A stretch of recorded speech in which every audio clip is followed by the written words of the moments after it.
2019 के महाभारत को लेकर तमाम सियासी दलों ने ताकतें झोंक दी। मुद्दे भी साफ हो चुके हैं कि कौन खेमा किन मुद्दों पर अपना मादा दिखाएगा। लेकिन इसी सियासी नुरा कुश्ती के बीच बुधवार को एक ऐसा बयान आया जिसने सियासी बयार का रुख बदल दिया। बीजेपी अध्यक्ष अमित शाह ने संतों को शाही प्रणाम कर रणक्षेत्र की दिशा तय कर दी। अगले आधे घंटे में देखेंगे सियासत की हर वो चाल जो 2019 के दंगल में बाजी पलट सकती है। तो 2019 के महाभारत में सबसे पहले हम आपको मुलायम सिंह यादव का वो बयान दिखाएंगे जिसे सुनकर सियासत की सरप्राइज भी रह गई और 16वीं लोकसभा के आखिरी दिन पीएम मोदी को एक बड़ा सरप्राइज उस वक्त मिला जब मुलायम सिंह ने उनकी तारीफ की और फिर से प्रधानमंत्री बनने की शुभकामनाएं दे डाली। मुलायम सिंह के बयान पर लगे हाथ पीएम मोदी ने भी आभार जताया। जी को बधाई देना चाहते हैं। प्रधानमंत्री जी, आपने भी सबसे मिलजुल करके और सबका काम किया। ये सही है कि हम जब मिले किसी काम के लिए कहा तो आपने उसी पर ऑर्डर किया। ये मैं आपका यहाँ पर आदर करता हूँ, सम्मान करता हूँ कि प्रधानमंत्री जी ने सबको लेके चलने का पूरा प्रयास किया। तो आपने जिससे सभा को चलाया है और सबको खुश रखना बड़ा कठिन काम है, लेकिन फिर भी आपके खिलाफ कोई नहीं बोलता है, न आप पर कोई टिप्पणी करता है। इसे विशेषकर बधाई और धन्यवाद आपको देता हूँ। और मैं चाहता हूँ, मेरी कामना है कि जितने माननीय सदस्य हैं दोबारा फिर जीत गया। ये हमारी इच्छा है और तो ये भी चाहता हूँ, हम लोग तो इतना बहुमत नहीं आ सकते हैं। प्रधानमंत्री जी आप फिर बने प्रधानमंत्री। आप सब साथियों ने सभी तरफ से सबने और आपके नेतृत्व में, आपके मार्गदर्शन में एक प्रथम पारी की मेरी शुरुआत में जो मदद की है, इसके लिए मैं आपका बहुत बहुत आभारी हूं। मैं आदरणीय मुलायम सिंह जी का विशेष रूप से आभारी हूं। उनका स्नेह हमारे लिए बहुत मूल्यवान है, सबके लिए मूल्यवान है। सभी वरिष्ठ जनों का स्नेह मूल्यवान होता है। तो मुलायम सिंह यादव की कामना पर बिहार के सीएम नीतीश कुमार ने भी मुहर लगाई और साथ ही मुलायम सिंह को नीतीश कुमार ने बधाई दी। प्रधानमंत्री को कि वो दोबारा प्रधानमंत्री बने। आदरणीय मुलायम सिंह जी को मैं बधाई देता हूं। आपको दिखाते हैं 16वीं लोकसभा के आखिरी दिन की कार्यवाही। पीएम मोदी ने अपने आखिरी संबोधन में बिना नाम लिए जमकर राहुल गांधी पर तंज कसा और इस दौरान पूरा सदन ठहाकों से गूंज उठा। कार्यकाल का पूरा हो रहा है, कोई भूकंप नहीं आया,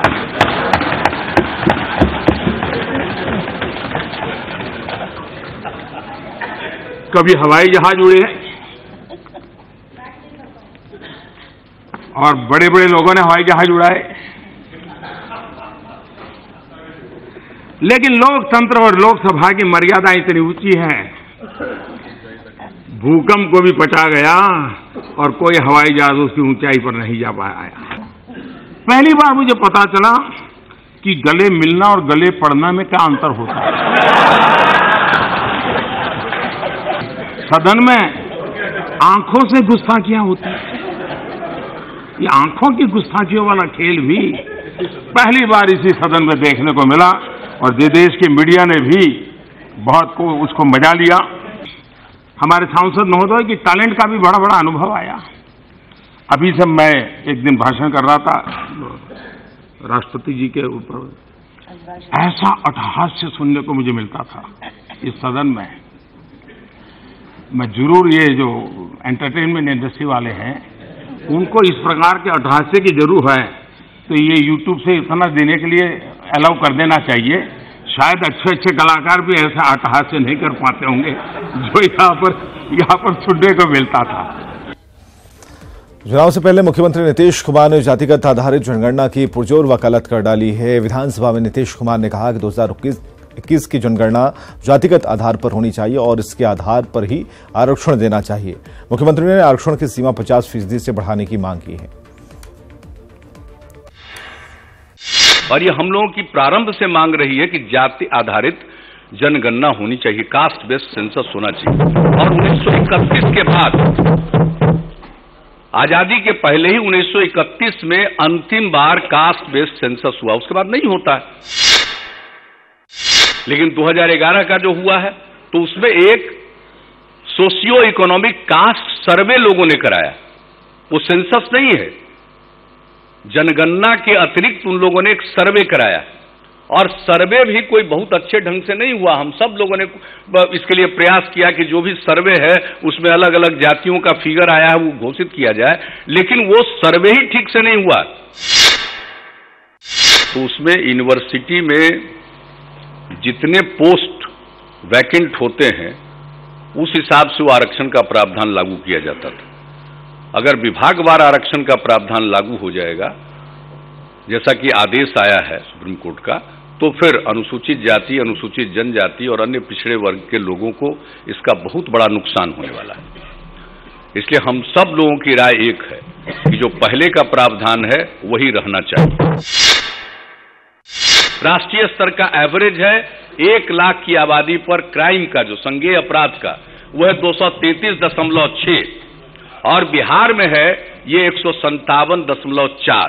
राष्ट्रीय स्तर पर जो अपराध का दर है उस आधार पर, और इसका अगर पूरे देश का नंबर देखिएगा तो अपराध में बिहार का नंबर है 22वां। सवाल है कि क्या बिहार में आरजेडी के अंदर ऑल इज नॉट वेल है। यह सवाल इसलिए क्योंकि बजट सत्र के दौरान विधानसभा में आरजेडी खेमे का घमासान तब सरेआम हो गया जब सदन में सत्ता पक्ष को घेरने के दौरान आरजेडी विधायक आपस में ही उलझ पड़े। सीन नंबर 1, अब्दुल बारी सिद्दीकी का सिंचाई पर सवाल।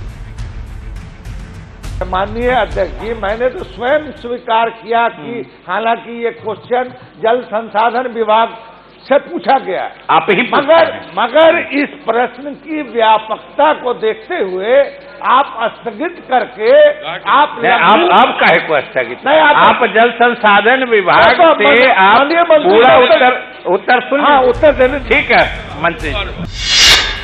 सीन नंबर 2, मंत्री के जवाब के दौरान आरजेडी का हंगामा। इनकी रुचि उत्तर सुनने में नहीं है महोदय, इनकी रुचि विवाद पैदा करने में है, तो करें। सीन नंबर 3, आरजेडी के कुछ विधायक वेल में पहुंचे।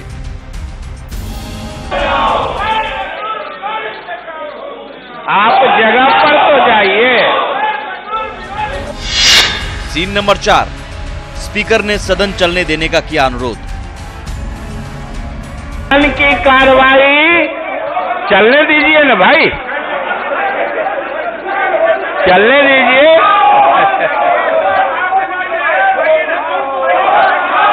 नहीं चले, नहीं। सीन नंबर 5, सिद्दीकी ने सदन बहिष्कार का किया ऐलान। महोदय, सरकार के उत्तर से असंतुष्ट होकर हम लोग बहिष्कार करते हैं। चलिए बहिष्कार करते हैं। सीन नंबर 6, बहिष्कार के बाद भी वेल में डटे रहे कुछ विधायक।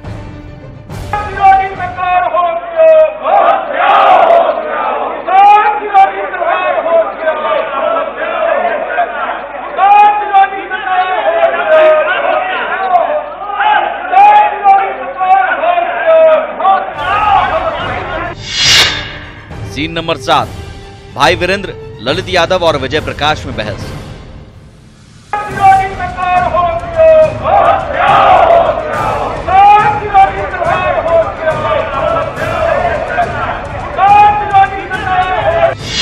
सीन नंबर 8, सिद्दीकी तो चले गए, आप क्या करेंगे। चलिए, सिद्दीकी साहब ने घोषणा करके कि हम लोग सदन का बहिष्कार करते हैं, बाहर चले गए हैं। आप लोग की क्या राय है। सीन नंबर 9, आरजेडी की गुटबाजी पर संसदीय मंत्री का तंज। अध्यक्ष महोदय, इस सिद्दीकी साहब से अलग गुट वाले हैं महोदय, इस सिद्दीकी साहब जब खड़े होंगे महोदय तो ये लोग हंगामा इनका करना मकसद है, उनका सवाल का जवाब होने नहीं देना चाहते, उनके क्षेत्र के समस्या का हल नहीं ये लोग देखना चाहते हैं, ईर्ष्या करते हैं। और ललित यादव जी दरभंगा से आते हैं, इनको अच्छा नहीं लगता है कि सिद्दीकी साहब के क्षेत्र में उनके इलाके में अच्छा काम हो रहा है महोदय। अब भाई वीरेंद्र जी यहाँ भाषण दे रहे हैं, अब मनेर में कल बड़ा सभा में ये बहिष्कार करके आए, तेज प्रताप जी का भी नेतृत्व आप स्वीकार नहीं करना चाहते हैं, इसका खामियाजा आपको भुगतना पड़ेगा आने वाले दिनों में, बता दे रहे हैं। सदन के अंदर के ये 9 सीन बताने के लिए काफी हैं, आरजेडी के अंदर खाने में सब ठीक नहीं है। सिद्दीकी ने कुछ विधायकों के साथ जहां सदन का बहिष्कार किया, वहीं चीफ व्हिप ललित यादव कुछ विधायकों के साथ वेल में डटे रहे, जिसे लेकर सदन में ही ललित यादव और विजय प्रकाश में बहस भी हुई, जिसका असर सदन के बाहर भी दिखा। हमको खुद इसके बारे में प्रकाश साहब की बात को लेकर नहीं, वो तो आज पहला बार जीत के आए हैं। हम लोग 25 साल से सदस्य है, पार्टी के चीफ व्हिप है, कोई माननीय सदस्य हमसे कैसे करेंगे? हम चीफ व्हिप है अपने पार्टी का, मेरे व्हिप से सदस्यता खत्म हो सकती है सदस्य का, तो हम पर क्यों व्हिप, हम पर कोई व्हिप कैसे जारी करेगा? तो क्या कार्रवाई करें क्या विजय प्रकाश? नहीं, ऐसा कोई कार्रवाई का नौबत नहीं है। वो बता रहे थे, सिद्दीकी साहब कह रहे थे बहिष्कार करना चाहिए, हमको नहीं, बहिष्कार नहीं हो सकता है। ललित जी को ही मालूम होगा, लेकिन हमें तो कुछ नहीं हुआ है ललित जी से, कैसे वो बोल रहे हैं, हमको तो आश्चर्य लग रहा है। आरजेडी की खींचतान तस्वीरों और बयानों में साफ झलक रही है, फिर भी विधायक भाई वीरेंद्र ऑल इज वेल बता रहे हैं। नहीं, सारे विधायक वॉकआउट किए हैं, ऑल इज वेल, कहीं कोई मतभेद नहीं। आरजेडी के नेता भले ही ऑल इज वेल का राग अलापें, लेकिन सदन के अंदर की तस्वीरें चीख कर बता रही हैं कि पार्टी के अंदर खींचतान चरम पर है। आनंद अमृतराज, न्यूज़ 18 पटना। चलिए, प्रयागराज में संतों के आशीर्वाद के जरिए बीजेपी अध्यक्ष अमित शाह ने 2019 में जीत पक्की होने का दम भरा। अयोध्या मामले पर संतों की नाराजगी के बीच शाह कुंभ में पहुंचे और आस्था की डुबकी लगाकर संतों के साथ होने का दावा किया। शाह, संत और सियासत।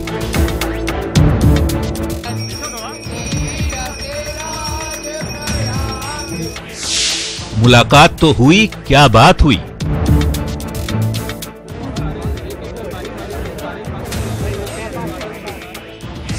संतों के बीच घिरे रहे शाह।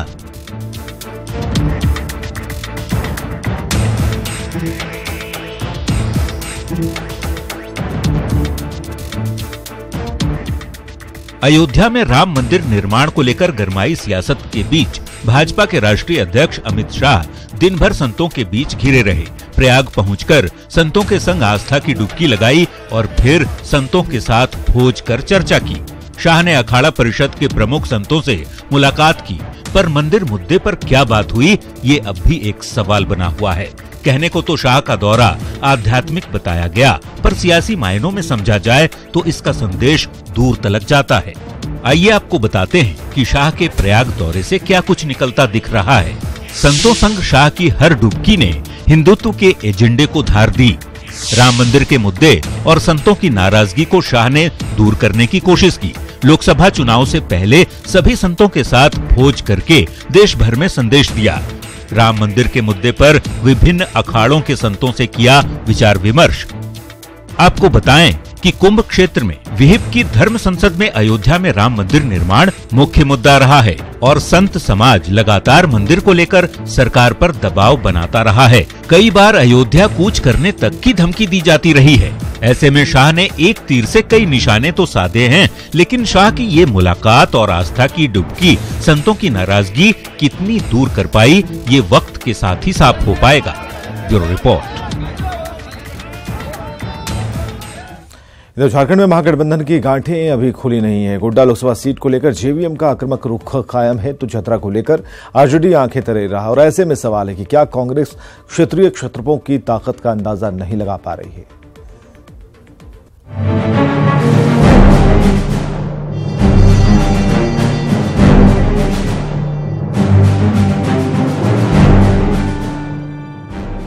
बीजेपी हटाने की विपक्षी एकजुटता झारखंड में किसी मुकाम पर पहुंचती दिख नहीं रही है। कई दौर की बातचीत के बावजूद सीट शेयरिंग का फॉर्मूला अपने मुकाम तक पहुंच नहीं पा रहा है। बीजेपी को धूल चटाने की थ्योरी को अमली जामा पहनाने की शुरुआत करने वाले आरजेडी ने चतरा सीट को लेकर दो टूक कह डाला है कि उन्हें 7-4-2-1 का फॉर्मूला मंजूर नहीं है। आरजेडी का चतरा सीट का पेज जेवीएम में फंसा है और बाबूलाल मरांडी चतरा समेत कोडरमा गोड्डा के दावे पर कायम है। चतरा और पलामू शुरू से ही हम लोगों का वहाँ रहा है और निश्चित रूप से राष्ट्रीय जनता दल वहाँ से लड़ेगी चुनाव। तो जो सीट जो पार्टी जीत सकती है, जो नेता जीत सकते हैं, उसी को हम लोग लड़ावे। उसमें हमने अपने ओर से 3 सीटों की दावा किया, गोड्डा, कोडरमा और चतरा। दरअसल पेच अभी कई सीटों पर है। चतरा सीट पर आरजेडी जेवीएम तो गोड्डा सीट को लेकर कांग्रेस जेवीएम दोनों के दावे हैं। हजारीबाग सीपीआई को चाहिए और कोडरमा माले को। यही नहीं, आरजेडी को कांग्रेस की 7 सीटें ज्यादा लग रही हैं और जेएमएम भी कांग्रेस को सीटें कम लेने की नसीहत देती दिखती है। हर राज्य में जो क्षेत्रीय पार्टी हैं, जो मजबूत हैं, जिनका जनाधार है, उसी अनुपात में उनको भागीदारी देना होगा, तभी जाकर वो अपने मिशन में कामयाब होगी, जो एक मिशन है 2019 का, भाजपा हटाओ। जाहिर है 14 लोकसभा सीटों के लिए विपक्षी दलों की नूरा कुश्ती जारी है। ऐसे में कांग्रेस एक तरफ जहां जेवीएम की तलखी दूर करने के लिए हर मुमकिन कोशिश में जुटी है, तो दूसरी तरफ ये दावे भी कर रही है कि महागठबंधन में सब कुछ ठीक ठाक है।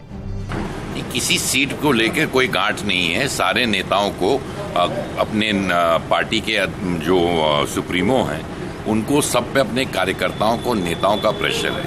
हम बातचीत अवश्य कर रहे हैं। गठबंधन जरूरी इसलिए है, पार्टी के नेताओं के लिए नहीं, परंतु झारखंड की जनता के लिए। दरअसल कोडरमा, चतरा, पलामू और गोड्डा में आरजेडी मजबूत है तो संथाल जेएमएम का गढ़ है। कोडरमा, गोड्डा, चतरा में जेवीएम की अच्छी पकड़ है तो उत्तरी छोटा नागपुर और कोल्हान में कांग्रेस है। कुछ पॉकेट्स में वाम दल भी दमदार स्थिति में है। ऐसे में इन क्षेत्रीय शत्रपों को नजरअंदाज कर महागठबंधन आसान नहीं और इसे हल्के में लेकर बीजेपी को शिकस्त देने की बात भी बेमानी ही साबित होगी। न्यूज 18 के लिए रांची से उपेंद्र कुमार की रिपोर्ट। मुख्यमंत्री रघुवर आज पाकुड़ में मुख्यमंत्री सुकन्या योजना जागरूकता कार्यक्रम में शामिल होंगे और इस दौरान सीएम 16 योजनाओं की सौगात देंगे।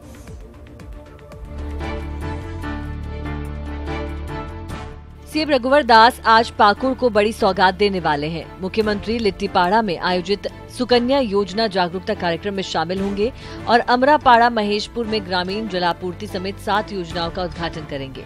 साथ ही 9 योजनाओं का शिलान्यास करेंगे। मतलब सीएम रघुवर दास पाकुड़ को 9 योजनाओं की सौगात देंगे, जिसमें 9 योजनाओं का शिलान्यास और 7 योजनाओं का उद्घाटन शामिल है।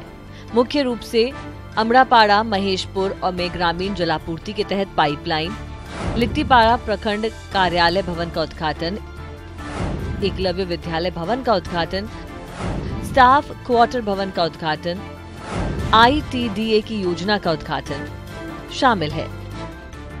सीएम के कार्यक्रम को लेकर सभी प्रशासनिक तैयारियां पूरी कर ली गई हैं। कार्यक्रम मंत्री लुईस मरांडी भी मौजूद रहेंगी।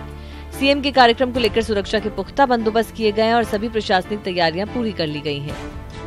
सुरक्षा दृष्टिकोण से हम लोगों ने व्यापक तैयारियां की हैं। जो भी इम्पोर्टेंट सेंसिटिव लोकेशंस है, साइट्स है, उसको हम लोगों ने फोर्स का डिप्लॉयमेंट किया है वहाँ पर। और जो भी आपका एंट्री पॉइंट है मंच का पब्लिक के लिए, तो वहाँ जो भी ब्लैक चीज़ें हैं, चाहे काला झंडा हो या काला रुमाल हो, उस पर प्रतिबंध हम लोगों ने एक तरह से लगाया हुआ है। बॉडी फ्रिस्किंग होगी, तभी उसके बाद ही कोई अंदर जाएगा। जाहिर है कि सीएम की यात्रा से पाकुड़ के लोगों को बड़ी सौगात मिलने जा रही है, जिसको लेकर लोगों में भी खासा उत्साह है। न्यूज 18 के लिए पाकुड़ से कुंदन की रिपोर्ट।